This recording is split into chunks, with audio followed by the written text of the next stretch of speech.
안녕하세요. 1월 28일 내시경 시작하도록 해보겠습니다. 말이 꼬이네요. 이제 12시여서. 네.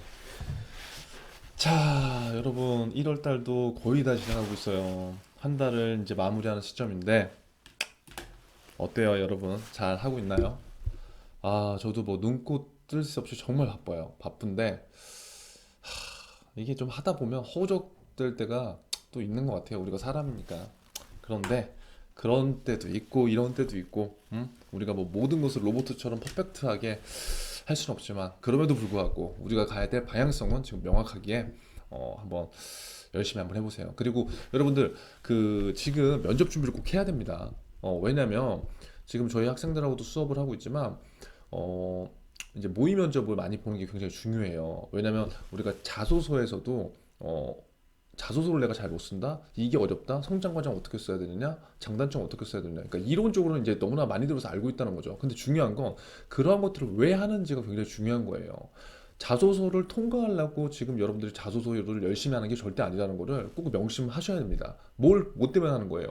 결국 내가 쓴 자소서를 바탕으로 해서 필기에 통과하고 그 다음에 인적성에 통과하고 그리고 나를 보여주기 위한 면접장에 가서 내 자소서에 대한 검증, 내 자소서에서 내가 어필할 수 있는 나의 매력, 나의 역량 그런 것들을 어필하기 위해서 자소를 작성하는 거거든요. 그러면 지금 자소서에 올인하는 것도 분명히 좋지만 안 하는 것보다 실전적으로 모의 면접 같은 것들을 많이 보면서 면접에서 내가 느껴야 돼요. 내가 자소서를 이렇게 쓰면 이렇게 질문이 들어오는구나.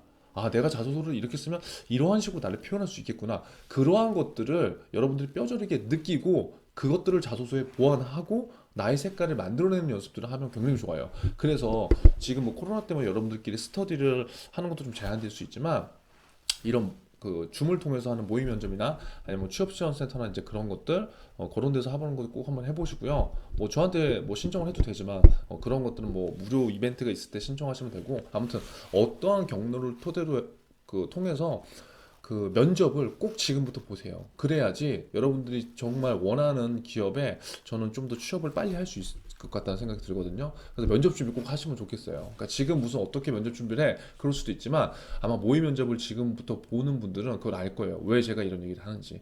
아무쪼록 우리 지금 너무 바쁘지만 조금 조금씩 한번 해나갔으면 좋겠습니다. 자, 오늘 첫 뉴스 볼게요. 오늘 증시 얘기 말고 이것부터 한번 보죠. SK그룹 내년부터 대졸 공제 폐지. 전원 수시 채용으로. 그러니까 또 딱 이런 기사를 보면 우리 어떻게 돼? 막 심장이 쫄깃쫄깃하고 진짜 이래서 안 돼. 막 이런 얘기를 할 수 있는데 어떻겠어? 뭐 이렇게 한다는데요. 그쵸? 그러면 우리는 여기에 또 맞추는 수밖에 없다. 중요한 건 뭐냐? 티오가 줄고 기업이 뭔가 변해도 사람을 뽑는다는 건 변하지 않는다. 물론 많이 뽑았을 때와 적게 뽑았을 때 티오가 적기 때문에 확률적으로 뭔가 어 내가 선발된 가능성이 낮아지는 건 분명하지만 내가 오랫동안 그 직무 그다음에 그 기업에 대해서 준비를 했다면 오히려 저는 그 사람들한테 조금 더 어떻게 보면 확률적으로 더 좋은 기회가 왔다고도 저는 생각을 해요. 그래서 여러분들도 물론 안 그러겠지만 여기저기 원서를 쓴다기보다 직무와 산업을 먼저 정해놓고 그 카테고리 안에서 지금 취준을 하는 게 제가 봤을 때 가장 현실적으로 좋고 좀 효율적인 방법인 것 같아요. 자, 현대차, LG, KT도 공채 폐지 잇따라 SK그룹이 내년부터 대졸 신입사원 정기 공채를 전면 폐지하고 전원 수시 채용으로만 선발한다. 욕하지 말고 우린 이거에 맞춰 준비하자. 뭐 주요 그룹 세대를 중심으로 공채를 없애고 수시 채용을 속속 도입하는 모습이다. 매년 상하반기로 진행하는 기업들의 대규모 공채 풍경도 사라질 것으로 보인다. 그래서 2022년부터 언제요? 내년부터. 그럼 여러분들 올해 취업하면 되겠죠. 그렇죠. 올해 취업하면 되는 거고 수시 채용이라고 해서 무조건 나빠지지 않는다는 걸 제가 분명히 말씀드렸어요. 자, SK 그룹 관계자는 그동안 SK그룹은 연간 8,500명 규모로 선발해왔다. 이렇게 많이 뽑았나요? 근데 취준생들의 혼란을 최소화하기 위해서 단계적으로 수시 채용을 전환했고 내년에는 아예 안 한다. 자 보세요. 그러니까 제가 말하려고 하는 게 여기 나온 거예요. 채용 규모를 줄이려는 건 아니냐는 취준생들의 우려에 대해서 채용 방식이 변하는 것일 뿐이지 채용 규모가 줄어드는 것은 아니다. 그렇죠? 그러면 제가 봤을 때는 SK에도 수많은 계열사들이 있잖아요. 그럼 나는 과연 SK 중에서 어떠한 산업, 어떠한 직무를 나는 원하는가 그것부터 우리가 시작을 해봐야 된다는 거예요. 그래야지 SK 중에서 이러한 산업과 비슷한 또 다른 기업을 준비하는데 연계성 있는 취업 준비가 될 수 있고 또 그렇게 된다면 수시청이 온다면 동시에 내가 준비한 산업과 직무에 있어서 그동안 꾸준하게 공부를 해왔기 때문에 저는 연계성이 훨씬 더 깊어진다고 보는 거예요. 자, 취업정보업체 한 관계자는 기업들이 급변하는 경영 환경에 공채만으로는 기업이 원하는 인재를 선발하기 어렵다고 보는 추세. 스펙보다는 실제 뭐 중요할 것으로 보인다. 근데 저는 이런 것을 읽으면서 좀 한편으로 그런 생각도 들어요. 뭐 취업 정보 업체 관계자가 얘기한 거지만 아니 그럼 도대체 취준생들한테 어떠한 그 직무 역량과 전문성을 원하는 건지 저는 그런 것들을 좀 명확히 알려줬으면 좋겠어요. 자, 대학 생활에서 우리가 아무리 스펙을 뭐 갖추고 뭐 노력을 한다고 해도 직무 역량이라는 걸 대학생들이 갖기에는 제가 봤을 때는 조금 포인트 좀 다른 관점으로 봐야 될 것 같거든요. 안 그런 거예요, 여러분? 그러니까 직무에 대해서 아예 관심 없는 사람 뽑으라는 게 아니라 그 직무 역량이 그럼 도대체 정확하게 뭐냐? 그냥 홈페이지에 기재된 직무 역량 말고 그럼 정확하게 우리 기업이 이제 뭐야 공채가 아니라 수시채용으로 전환된다면 수시채용에서 우리가 이러한 취지로 여러분들을 선발할 건데 이러한 취지에서 뽑는 기준은 다음과 같다. 이러한 뭐 예를 들어서 뭐 자격이 있는 사람 아니면 이러한 경험을 갖춘 사람 뭐 이러한 뭐 선발 과정에 합류한 사람 뭐 그런 것들 차라리 명쾌하게 해주면 이 기업에 수시 채용을 하는 사람들이 뭐 4학년부터 3학년부터 아니면 뭐 졸업을 한 다음부터 거기에 맞춰서 준비를 할 수 있다는 거죠 제가 봤을 때. 그러니까 수시 채용으로 전환되면은 이러한 것들이 저는 좀 변화가 되어야 된다고 보는 거고요. 이러한 그 두리뭉실한 말들은 저는 좀 없어졌으면 좋겠어요. 어떻게 취준생들의 직무 역량과 전문성? 전문성을 어떻게 대학생들이 가질 수가 있나요? 왜? 그 직무에 대해서 알지를 못하는데 그 직무를 왜 모르냐? 그 기업에서 일을 해보지 않았는데요? 그쵸? 그렇기 때문에 이러한 것들이 기업에서 저는 사전에 좀 명확하게 얘기해줘서 정말 거기에 가고 싶은 학생들이 조금 더 준비할 수 있는 뭔가를 준다던가 그런 것도 좀 기회를 줬으면 좋겠어요. 이건 제 생각이에요. 자, 두 번째, 외국인 기관 1.3조 매도. 아, 강한 차익 실현 욕구. 자, 매도를 던졌는데 왜 매도를 던졌냐? 뭐 많이 상승했기 때문에 차익 실현 욕구다. 그러니까 여러분 지금 기사가 하루하루 맨날 달라요. 이게 그러니까 이 기사도 누가 썼는지에 따라 굉장히 다른 거예요. 어떠한 사람들은 뭐 차익 실현 욕구 때문에 떨어졌다고 보는 그런 견해도 있고 어떠한 분들은 또 대내외적인 환경, 미국 시장의 흐름 그런 것들과 또 매칭시킨 이유가 있겠죠. 그래서 우리가 이런 것들 꾸준하게 보면서 똑같은 시장을 놓고 다르게 해석을 굉장히 많이 할 수도 있는 거구나. 상반되는 의견이 굉장히 많구나. 근데 우리는 지금 그것들을 다 알고 가는 그러한 공부 방법을 하면 좋다는 거죠. 아무튼 이거 쭉 보세요. 이거 이제 하도 많이 해서 이제 알죠, 대충. 차익 실현은 내가 어느 정도 그 뭐야 매수를 한 금액보다 매도를 한 금액 자체가 올라갔기 때문에 내가 이익을 봤다. 이익을 봐야 되는데 더 이거 가야 되나? 더 가면 또 떨어질 수 있을 것 같아. 여기서 그냥 이것만 먹고 나오자. 뭐 요런 게 차익 실현. 쉽게. 이거 다 알겠죠, 뭐. 자, 오늘 제가 이 기사를 한번 갖고 왔는데 이제 이런 것들을 토대로 해서 여러분 자소서나 면접을 준비하려고 한번 해본 거예요. 자, 이거 저 기사를 안 봤거든요.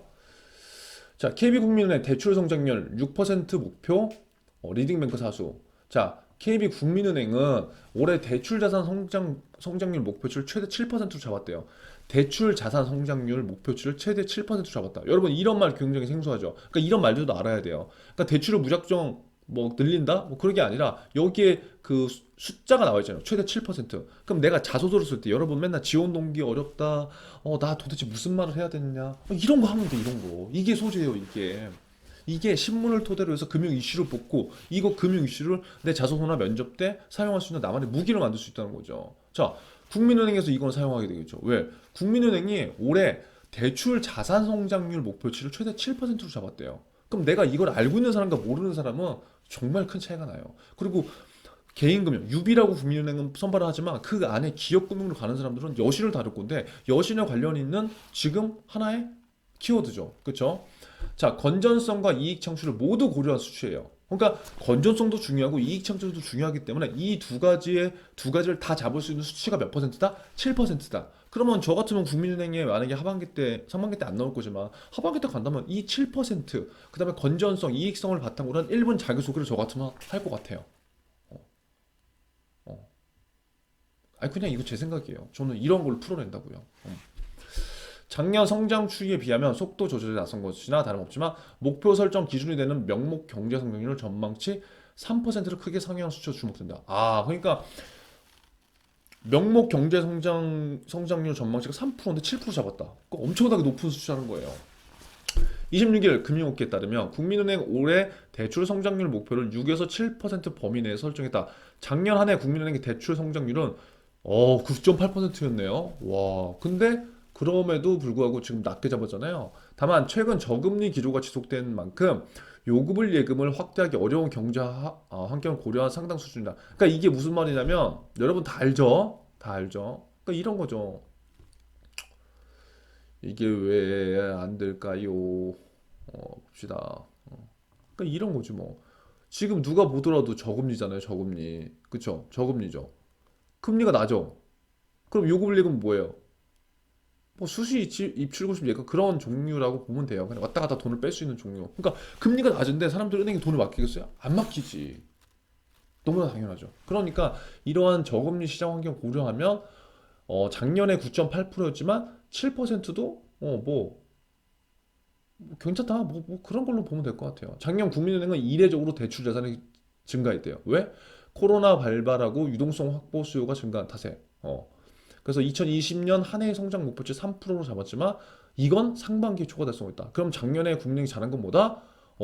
목표치를 대출을 훨씬 뛰어넘었다. 그건 잘한 거잖아요. 그건 강점. 국민의 강점. 여기서 또 국민의 강점을 알 수 있고. 특히 대기업들이 비상경영 자금 확보를 위해서 끌어모으면서 대출 자산이 이렇게 늘었다는 거예요.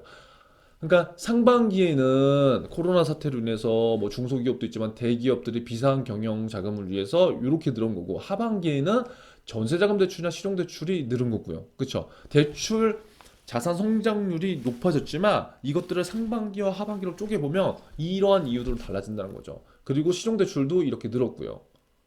그래서 결론적으로 한 해 동안 이렇게 높이 성장을 했다. 이런 것들을 알 수 있겠죠. 대출 성장률을 갖고 그러니까 여러분들이 하나의 소재를 갖고 가는 것도 나쁘지 않다. 여러분들의 키워드로. 하지만 올해는 작년에 비하면 성장 속도를 늦출 계획이다. 왜냐? 기업이든 가게든 당장의 유동성 수요는 크지 않기 때문이다. 무엇보다 금융당국은 최근 급격히 증가한 실용대출 잔액을 뭐예요? 관리하고자 계속 얘기했죠 매식경에서 실용대출 그 뭐야 하지 말라는 거야. 왜 가계부채 늘잖아 은행 거 그만해. 이거 그래서 속도 조절에 나선다는 방침이다. 이를 위해서는 뭐가 필요해요? 정교한 대출 전략의 관리가 필요하다. 전략의 대출 전략의 관리가 필요하면 어떻게 돼요? 뭐 일단 기업에서는 국민은행에서는 해주지 말라고 하겠죠. 근데 그것도 지점별로 이런 것들을 다 확인해야 될 거잖아요. 그러면 이런 것들을 뭐 수치 자료도 그렇고 통계도 잘해야 되겠고 꼼꼼해야 되겠고 뭐 내가 멀티태스킹 능력도 있으면 좋겠고 뭐 그런 것들이 여기에도 그냥 껴맞출 수 있다는 거예요. 그냥 뭐 이렇게도 생각해보면 좋을 수 있다는 거예요. 그러니까 그리고 예대율 관리 차원에서도 섣불리 대출량을 늘릴 수 없는 실정이다.